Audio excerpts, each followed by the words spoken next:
So, 100 days in, the government has its report card marked by most of the papers this morning. The high points are highlighted, like the visits of Queen Elizabeth and Barack Obama. But there's a sense, too, of much work still to be done, especially when it comes to renegotiating the EU IMF bailout. And there's a continuing fear that the crisis in Greece will have serious implications for us, no matter what the coalition does. With us, the Taoiseach and Minister for Foreign Affairs, Eamon Gilmore. Good morning. Good morning, Richard. Can we talk about this announcement yesterday from Michael Noonan, the government wanting senior bondholders in Anglo-Irish Bank and in Irish Nationwide to take losses? Was the European Central Bank aware that this announcement was going to be made? Well, the European Central Bank has been aware that it has been the government's policy from the very beginning to minimise the impact on the Irish taxpayer of the losses that have been incurred by the banks, and that the Irish government's position has been from the very beginning that there should be burden sharing. And if you recall, when the government announced the restructuring of the banks at the end of March, one of the features of that was an inclusion for burden sharing by junior bond holders to the amount of about 5 to 6 billion. The senior bondholders in the two pillar banks were not included at that stage because it was the government's view that in order for those two pillar banks to be enabled to access money in the private markets, that it wouldn't be wise to include senior bondholders. But the senior bond holdings in Anglo and in Irish Nationwide, which are in entirely different circumstances, are in an entirely different category. But was it specifically said then to the ECB that the Minister for Finance would be coming out yesterday and reiterating this policy, re-emphasising it? Because as you know, and as probably everybody listening knows, the ECB has been firmly against any burning of senior bondholders. That is true. They have been against it. And in order for senior bondholders to share in this pain, there will have to be agreement on that. That is clearly the case. It's not something that the country can do unilaterally.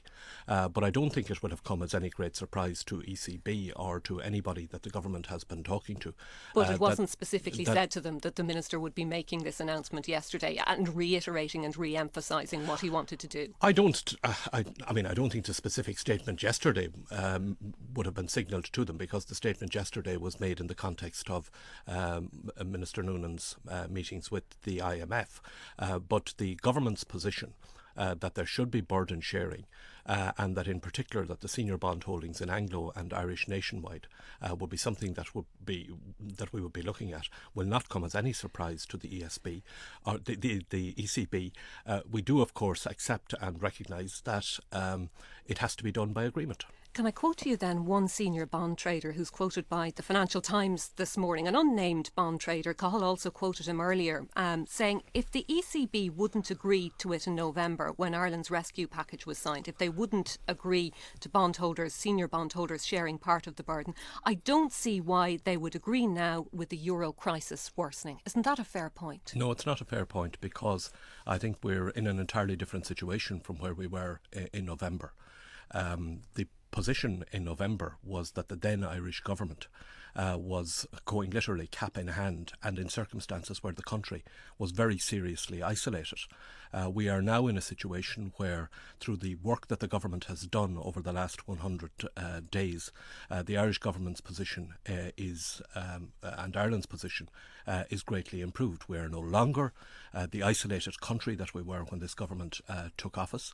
We have friends both in Europe and internationally who understand the Irish position, who understand that the Irish economy is in an entirely different situation than the economies of some of the other countries whose budgets are in trouble. And therefore I think we are in a much stronger position today than we were at the beginning of this government, and certainly than we were in November. But doesn't the European Central Bank doesn't the European Central Bank have to take into account the position of all of those economies, and Greece in particular? It has to look at the challenges facing the euro, and again, as that bond trader pointed out, we're in a situation where the euro crisis is actually worse than it was last November. So why should the ECB cave in now? It's not a case of caving in. What the ECB needs to do, and what the European Commission needs to do, is look at where are the prospects of a country coming out of recession, and where are the prospects of a country making a recovery. The best prospect for recovery in Europe. The best prospect for any country that has been in difficulty getting out of its difficulties is Ireland. That is the message that I have been communicating as Minister for Foreign Affairs, that Minister Noonan has been communicating as Minister for Finance, and that we've been communicating right across to other European states and to the European institutions. Is there an element, though, of desperation about this? You're looking at the situation in Greece, you're worried that they're going to pull us down with them, and you have to send out the message, listen lads, we're still here, we're still fighting. No, there's no desperation in it. The Irish, we are on the road to recovery in Ireland. And part of that recovery is ensuring that we get the best possible arrangement with regard to our finances, with regard to the bank debts. We have been making that clear to other countries. We've been making it clear to the European institutions. And I think that we are winning that argument. And therefore, we are now in a better position to talk with the ECB, and to talk with the ECB not on the basis of Ireland being some kind of a supplicant state, but on the basis that Ireland has, if you look at all of the European countries and you look at the countries that are in difficulty, the country that has the best prospect of coming out of the difficulty is Ireland, and it is in the ECB's interest and it is in Europe's interest that they support us in doing that. But if the government can't even secure a cut in the interest rate we're paying on the EU part of the bailout, something that many had said was the easy part of the process, why should people believe that you can do this? Well, first of all, the government never believed that it was going to be the easy part of the process, and I think we've said from the very beginning that negotiating a reduction in the interest rate was going to be difficult and that it was going to take time. You must be disappointed, though, that it hasn't happened before now. Oh, well, of course we'd like it to happen before now, but I think, again, you have to look at the progress that we have made. 2 days after this government took office, on the 11th of March, the Taoiseach went to a European summit, and effectively Ireland was isolated at that summit, where there was a rejection of the reduction in the interest rate. In the period of time since then, we have moved that situation to a position where Ireland is no longer isolated, where it is now essentially down to one, maybe two countries that have a difficulty with the reduction in the interest rate. We have explained that we're not going to trade our rate of corporation tax in return for the reduction in the interest rate. I believe that that is now understood and accepted by other member states. But are there any indications at all then that France and Germany are going to have a change of heart on this? Because at the moment it doesn't seem like there are. Well, there are indications, actually, yes. And there are discussions that are taking place, in particular with France and Germany. They are not concluded. They will continue, and the Irish government will continue to make the case and continue to pursue the reduction in the interest rate. So yes, you feel that you are making progress then with France and Germany? Yes, we have. Not only do I feel we are making progress, I know we have made progress. Yes, there are issues that still have to be resolved. There is continuing discussion, but we are much closer now to securing a reduction in the interest rate than we were 3 months ago. How close do you think? Well, it's hard to put a timetable on this because very often, other issues come into play, and when items come up on the agendas of European Council meetings, there are other fish to be fried at the time. But we have made progress, and we are making progress. Would you hope that it's something that could be sorted out by the autumn? I would hope so, but again, it is something that, and from the beginning, I think we've been clear on this, that it is something that it was going to take time and that it was going to be slow. And I think what the government is concerned to do is concerned that we get it right. It's not a case of meeting a kind of a time deadline in order to have a headline or announcement on it. We want to make sure that we get the best deal for the country and for the Irish taxpayers, and that's why we are continuing our efforts to get the reduction in the interest rate. That is why Michael Noonan yesterday made it clear that we are going to be discussing the issue of senior bondholders in Anglo and Irish nationwide with the ECB. Our objective here is to get the changes in the arrangements that we have, which will be to the maximum benefit of the Irish taxpayer and which will ensure that the Irish economy will recover and recover sooner rather than later. But if you aren't putting corporation tax on the table in return, what will we have to give? Well, there are a lot of ways of looking at this. I think, in fairness, on the issue of the corporation tax, I think there was a great deal of misunderstanding in some other countries about what our corporation tax rate was about. For example, There are a number of European countries that have higher headline rates of corporation tax, but when you look at the various allowances that they give, the effective rate is actually, in some cases, is lower than ours. Now, Presumably, though, the French are well aware of this and they still aren't happy. Well, no, I think in fairness, and when I met Foreign Minister Juppé, for example, as part of this process, I felt that I was telling him things that he didn't know, either in relation to our corporation tax rate or in relation to some of the measures that the Irish government was taking to deal with our fiscal deficit. And that process has been repeated over and over again. Secondly, I think it is important, and we have made this point repeatedly, that the rate of corporation tax in Ireland is not about competition with other European states. It's about ensuring that we get investment in Ireland and in Europe, because the investment choices that are very often made, and where the issue of the corporation tax comes into play, is not really between one European state and another. It's between whether or not that company, particularly American companies, will invest in Europe at all. And of course, Ireland is a very attractive location for American companies to invest in. On another issue, on public sector pay, something which arose again yesterday, Brendan Howlin warning that there could be further pay cuts in the public service. Now, is that just hard talk or is it a genuine warning? Well, Brendan Howlin, as Minister for Public Expenditure and Reform, has the responsibility to ensure that the Croke Park Agreement, which he published a report on yesterday, is implemented. Now, I think the first thing that has to be said about that is that the Croke Park Agreement is delivering.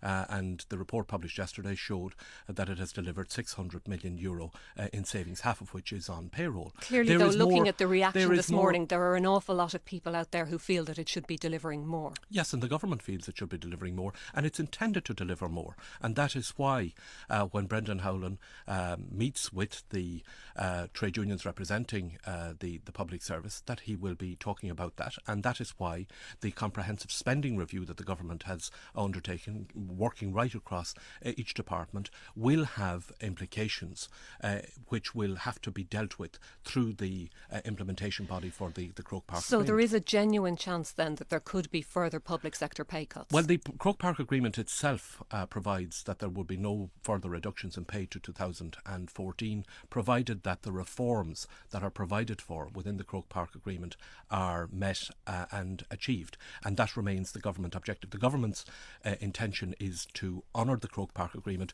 but honouring it, of course, means making sure that it is implemented and that we get the savings that were intended to be got from it. On another pay-related issue, it's reported this morning that Richard Bruton is being invited to meet the Labour Parliamentary Party to talk about his proposals on pay reform, on the joint Labour committees in particular. Also, it's reported in the Examiner in particular that your own party's backbenchers are still very unhappy with Richard Bruton. Is that the case? No, I think that there's a bit of hyping up of this. First of all, the government is committed to reform of the Joint Labour Committee system. I think everybody understands that the Joint Labour Committee system has reached a point where it is necessary to reform it, to bring it into line with the reality of today's economy. But we know too that many within your own party feel that Richard Bruton is going too far, wants to go too far. Well, what was agreed by government was that the Minister Bruton would have discussions with the social partners, would bring back a report to the government from those discussions, and then the government would consider how to proceed with it. That remains the position. There is, as I said, a commitment that the JLC system will be reformed, and the government as a whole is committed to that. But it's still the case then, is it, that there are some within your party, on the backbenches in particular, who feel that he's going too far? Well, I think with any issue, that whether it's enterprise, education, health, any area in government, there are always issues that the TDs of both parties in government will wish to question ministers about, and it's no more than that. In fact, the suggestion at yesterday's meeting of the Parliamentary Labour Party was that perhaps it would be a good idea if Minister Bruton on this particular issue were to put the backbenchers of both of the government parties in the picture in relation to what he intends. On another issue, on income tax, the programme for government says that the current tax rates won't be changed, but we heard the Minister for Finance saying last week that he couldn't rule out any type of tax increase because of the fraught state of the public finances. So which is it? Well, the programme for government is quite clear about what the government's intentions are. I think at this stage, in advance of the budget, won't be introduced until next December, and I think at this stage, I don't think anybody would expect the Minister for Finance to be outlining what the taxation provisions of the next budget would be. But can you say to people that there won't be any changes in current tax rates? I don't think anybody can at this point give a guarantee as to what will or won't be in the next budget. That is obviously something that has to be considered by the government in the run into the budget itself. So there might be a change then from the programme for government? No, it's not intended to change from the programme for government. But I don't think in the month of June that we can write the tax provisions, anybody can write the tax provisions of a budget that's not going to be introduced until December. It's not intended then, but you can't rule it out? The budget will be introduced in December, and that's when if there are any changes in tax provision, that's when they will be announced. But again, the government's policy and the government's intention with regard to taxation, which is to retain tax levels as they are, to not to increase them, that commitment is in the programme for government, and the government intends to honour that.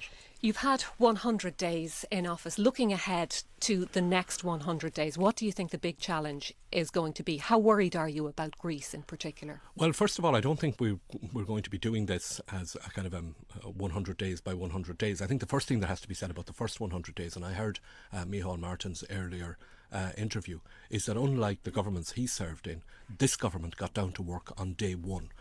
All previous governments, usually when they were formed, there was a recess of the Dáil. There was a long period of time for government and ministers to get their feet under the table and to read their briefs and to get to understand it.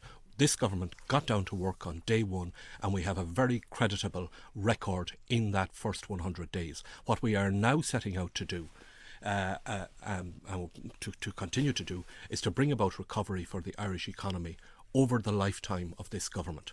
There are going to be some difficult times ahead in doing that, and I think everybody in this country understands that getting this ship out of the turbulent economic circumstances in which we have found ourselves and getting it into calm waters is going to be difficult, but we are going to do that. And I think what we have shown in the first 100 days is the government's determination, the reforming zeal of the government, our emphasis on jobs, and our emphasis on making sure that the things that we have to do will be done fairly. OK. Eamon Gilmore, Taoiseach and Labour Party leader, thanks indeed for joining us on the programme this morning. It's